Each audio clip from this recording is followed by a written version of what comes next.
So, hello everyone. We would like to present our project right here. So, my name is Kain, and this is Chloe, and this is Lam.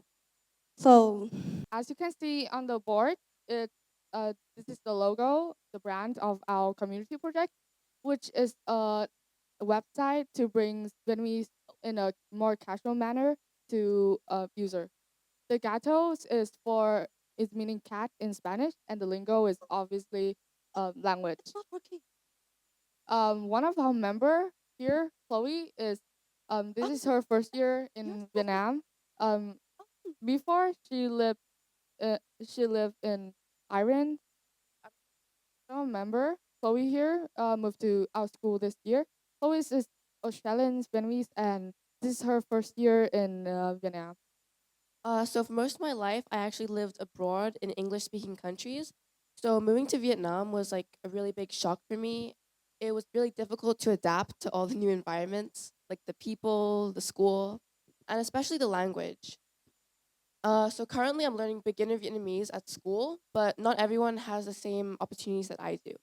As of right now, there's more than 100,000 um, foreigners living in Vietnam. And also in 2023, there was 12.6 million tourists. so like from our research, in some countries, you even have to speak their language in some way to be able to work there, like get a visa and all. So in Vietnam, as you see here, a lot of people work here and they don't speak Vietnamese, and that's okay because you don't have to here. But that also means that like many migrants in Vietnam don't have any kind of interest in speaking Vietnamese or learning at all. So facts say that it only takes 24 weeks to become proficient in Spanish and Italian, but while Vietnamese took 44 weeks, which is almost double. Yeah. So first, to start off, to start off our research, we started researching the three main websites for Vietnamese learning, so that we could begin um, figuring out what to do for our own website. Um, there's three example on here, and the first one is Duolingo. It's beginner friendly and it's free. It also track your strengths and your weaknesses, but its main focus is on the vocabulary, which is the lack in the listening and the speaking.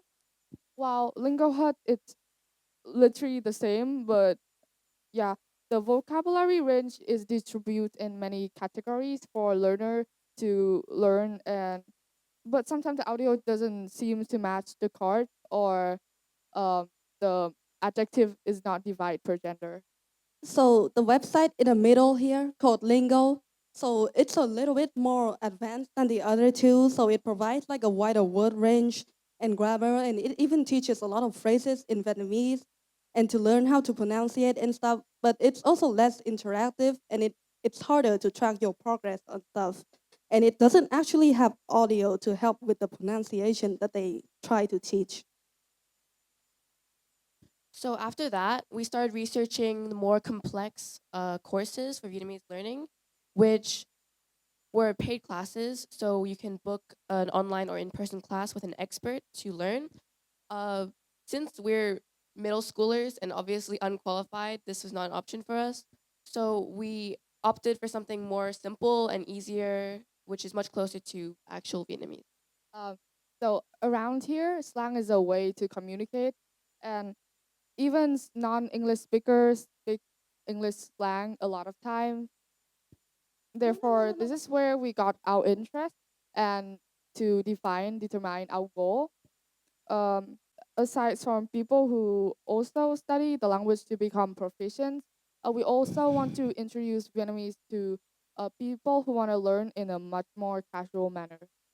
So we want to have a simple and fun way for people to learn. At first, we thought about some ways this could be conveyed, and we ended up uh, making an interactive website for Vietnamese people to actually teach foreigners. Like they could talk to each other and help everyone learn. So like at first, before we came up with the idea for an interactive forum website, we thought about just putting in our research and some kind of casualties in. But then we thought about the interactive website because we thought about how people could not only learn from us, but from other Vietnamese people around here. So the thing for us is that we could all help each other in our website. Um, so our plans was first to research and determine which one will gonna help in which aspect, and then we will plan to giving each individual task and move on making the main website. After that, we're gonna distribute the website and promotion it through an email, a poster, um, and a promotional poster and a survey. Therefore, we can like collect the data and then um, develop on our website. Okay, then we started into the actual taking action part. We started meeting up outside of school alongside our community time in class, and it was actually a real struggle for us because with all the time management, we had to look over locations and difficult. Um, Aside from limited class time, we managed to carry out projects into further detail. So after meeting, here are different things we decide to do to promote our poster.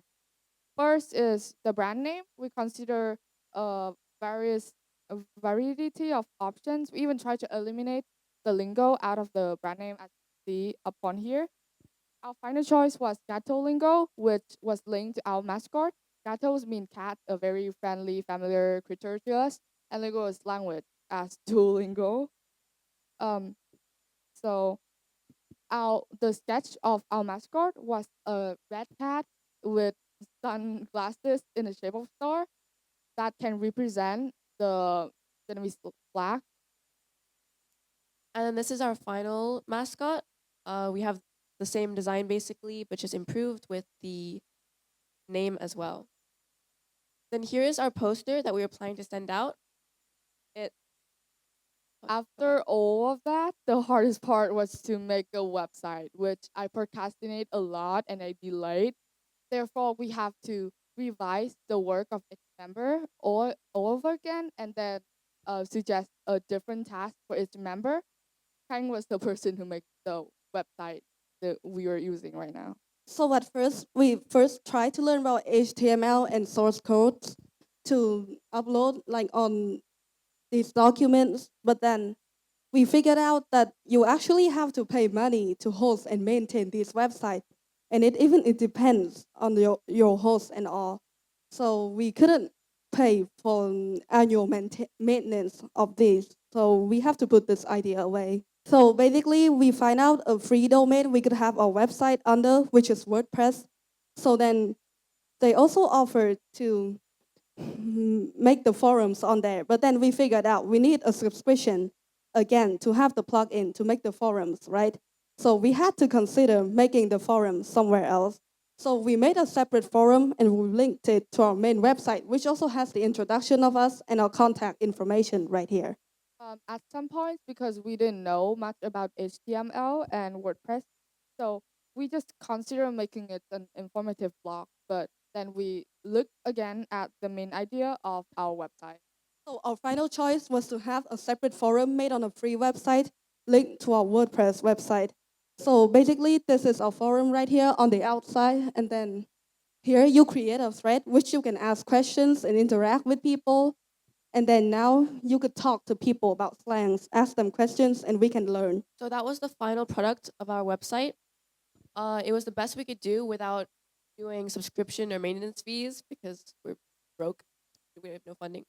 But it's the best we could do, and it still got our main purpose across. This was our email draft that we planned to send out. And then this was the survey we were also planning to send out.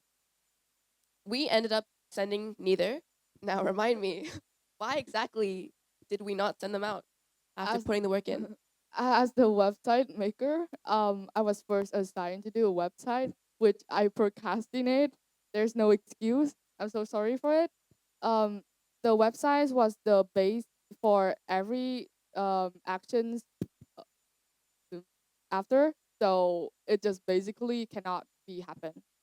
So basically, by the time we decide to switch the roles and consider alternatives for website and then make the rest of the stuff, we aren't able to promote anything because we need the website first.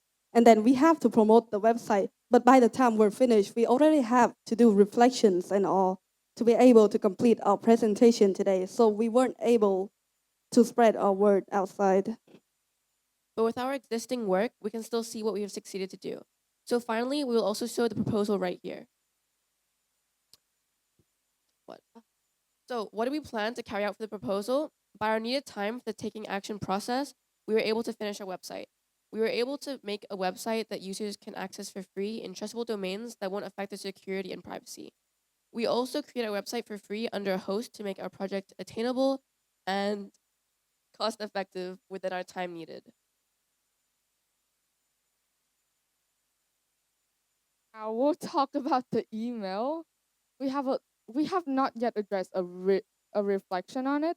With what we said was a fun website to help people learn, and we also had to do the promotions and with the promotion, but due to the delay of our project because of me, uh, our we cannot collect the needed data for further development and to effectively improve our website.